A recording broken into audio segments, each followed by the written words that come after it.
So I wanted to get this story out online because every time I tell it to somebody, they're always just amazed at it. And it's spooky season, and this is kind of a spooky story. Not a scary story, just a spooky story.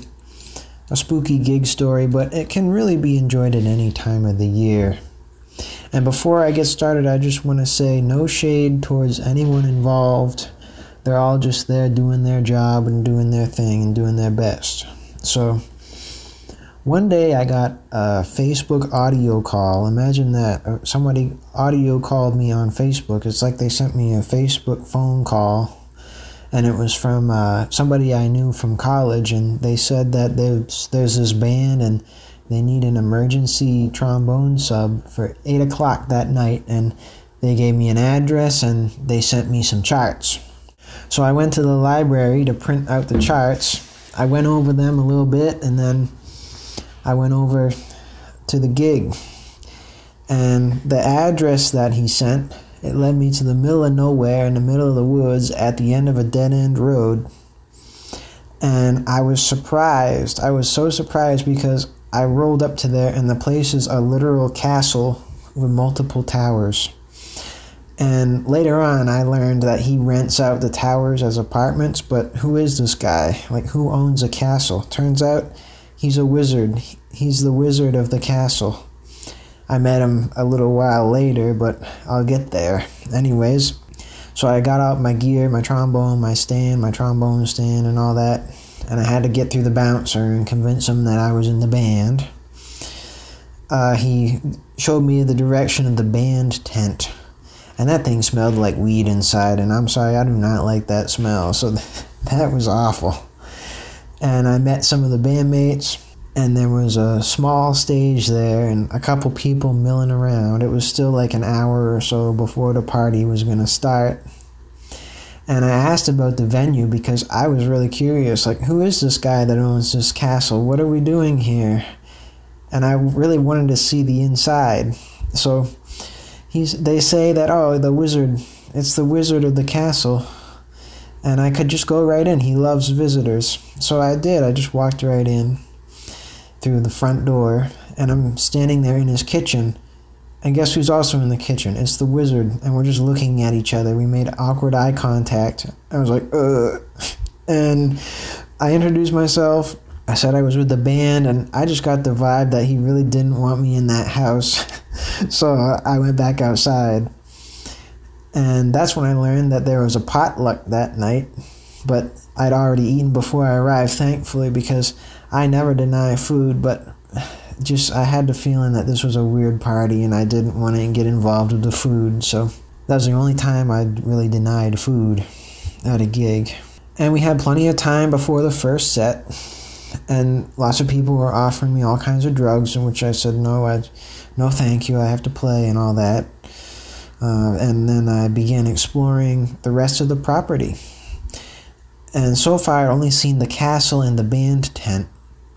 And the property is on a hill that goes down, and it had been raining, and it was really muddy, and there were like streaks of mud where people had fallen going down the hill. But I got down that hill, and I got up to what was known as the Bliss Dome. The Bliss Dome. It was an igloo-shaped structure with the words love written in colorful letters on the outside. And it was situated next to an active fire pit. And I did not enter the Bliss Dome, I'm sorry, but I did get some really bad pictures of it. And later on I learned that they were just selling drugs out of the Bliss Dome that night, so probably a good thing I didn't go in there. So when we finally started the set, I was happy that the music was simple. It was all original funk tunes and Dorian. And the band leader motioned for me to take the first solo. So I did my thing. I played my 16 bars with trombone noises, and then I signaled, yep, I'm done. But he gave me that looping hand signal, when they wave the hand in a loop to keep going. So I kept going. And I kept going and going and going. And it felt like somebody should have called Guinness World Records, because I think I played the world's longest trombone solo until, mercifully, the horn backgrounds came in that signaled the end of it. And the thing is, I don't mind playing long solos. I just wasn't used to it, to really stretch out like that. So I made sure to let them know after the gig that I appreciated the opportunity to have that kind of freedom and that creative space to play. And I still play with these guys today, and I don't agree with the messages in some of their tunes. Like, they got tunes about 9/11 conspiracies and weed and cancer and things, and they're fun to play with though. I don't care. And it's low stress, and it's a special little creative project that's fun to be a part of. And about halfway through the set, I realized, oh wait, there's a Halloween party. That didn't make a connection in my brain. I was just like, what's going on? But then I realized, oh, it's a Halloween party. People are dressed up. So they're still weird people, but now I realize they're in costumes. And the whole thing started to make a little more sense. And there are all kinds of weird dancers and things. I've got one small video I took. And then after the first set, we have to go on break, and it seems to last forever and ever. And I try my best to avoid the guests. It's everyone from college kids to grandmas, all dressed up in weird costumes. Lots of substances. It was a weird vibe. But I did meet this dog named Steamboat and his brother Parker. And Steamboat was deaf, which is probably for the best, because he would go up to the monitors to sense the vibrations. And Parker just wanted to sleep. Also on that break, a man dressed up as Benjamin Franklin came up to me with this little open box, and he says, "Would you like some chocolates? They're homemade."